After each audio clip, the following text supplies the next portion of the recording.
Hello guys, welcome sa aking walang kwentang channel. So, nandito na naman tayo para sa panibagong video. Ngayon guys, ay nagbabalik tayo sa paglalaro ng MU Monarch.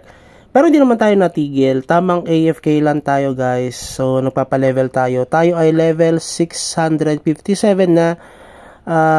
Going strong, no? May mga nag-quit na sa atin pero tuloy pa rin tayo sa paglalaro. Pero unlike before na tayo ay nakakapaghan, more on leveling tayo. So AFK after ng ating quest at saka ng mga red boss, tayo ay nagpapa level na lang muna. Medyo na busy rin kasi ako. Almost 3 weeks ata ako hindi nakapag-upload. Pero ito, although may mga videos tayo na na-capture para sa pag-upload sana, pero uulitin na lang natin para mas updated. Marami na kasing nabago dito sa MU Monarch kasi marami na may endless guild war na ata yung ganun na tinatawag. Pero itong video na ito ay intended doon sa mga bot natin o yung mga nagmamakro. Di ko alam kung same yung macro at saka bot guys, no? Pero ito kasi may mga players sa amin na nagbobot or nagmamakro. Yan, tulad nyan. Alam nyo guys, sila sa server namin, marami silang ganyan, no? Cross server yan. Sa server namin parang ilan lang sila. Parang 3 lang ata silang bot sa amin. Tapos the rest puro mga player na talaga. Tapos ito sa mga cross server, ang malupit pa dito, hindi lang 1, 2, 3 ang karakter nilang nagbobot, marami. So ayun, yung iba kasi natatakot dito sa mga nagbobot na napipigay sila ng mga high level. Pero tayo kasi yan, i-PK nyo lang sila guys. Para sa akin, pinipk ko yan. Kahit allied yan sila, diba? Kasi kaya naman nagsimula ng pag-PK ko sa kanila. Kasi dahil pinipk nila ako kahit na tayo ay nagki-quest lang. Hindi ko alam, parang nag-auto yata sa kanila na i-PK yung character. So, ayan sila, biro mo ito. Yung Your Daddy, yan yung main character niya. Nasa top 4 siya sa cross server. Tayo top 38 lang tayo, diba? Layon natin. So, top 4 siya. Tapos, yung kanya mga alternate yan, si Oops at saka si Ice Cube, nasa top 28 at saka nasa, yan, sa Ice Cube ay nasa top 20.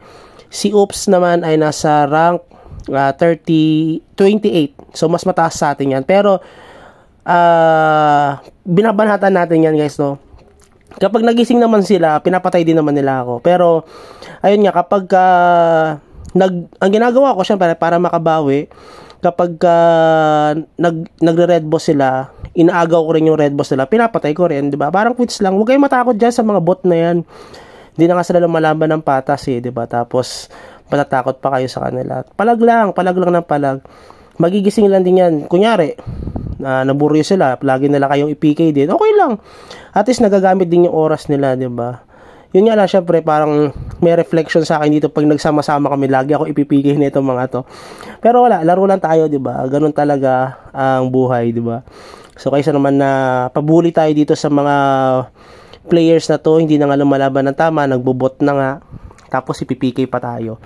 Tapos, hindi tayo lalaban. Hindi, di ba? So, anyway, yun lang naman ang purpose ng vlog na to. Nagsumbong no, sa YouTube. Yun lang.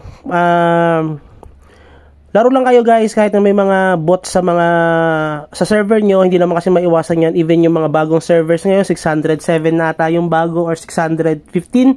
I think, ayan o, yan yung proof na tayo ay pinatay nung bot na yon. So, di maiwasan yun. Laro lang kayo ng laro kasi sooner or later pag nanawa yung mga yan ay titigil din yan. Tapos kayo still naglalaro pa rin kayo ng MU Monarch. As long as na na-enjoy nyo yung MU Monarch, tuloy-tuloy lang. Pero pag hindi na kayo nag-enjoy, titigil na, diba? Sabi nga nila, always choose to be happy and find the way to become happy. So, yun lang siguro. And, yan, may mga nakakalaban pa tayo dyan. Sunod, sila eh. Kumbaga, proof lang ito. Kaya ko siya in-upload sa YouTube para makita nyo at makita din ng admin na may mga booters talaga. At the same time, namimiki sila ng mga players na naglalaro lang ng tama. So, yan, pinipk natin yan. Balik lang sila ng balik, ipk lang natin ng ipk, diba? Ganyan lang yan, mananawa din yan. Tingnan nyo, babalikan ako niya mamaya. Bukas, siguro, o mamayang gabi, babalikan ako yan. Kaya bihira rin ako mag cross server dahil unti lang, minsan lang, nag-cross server tayo na mag-hunt lang.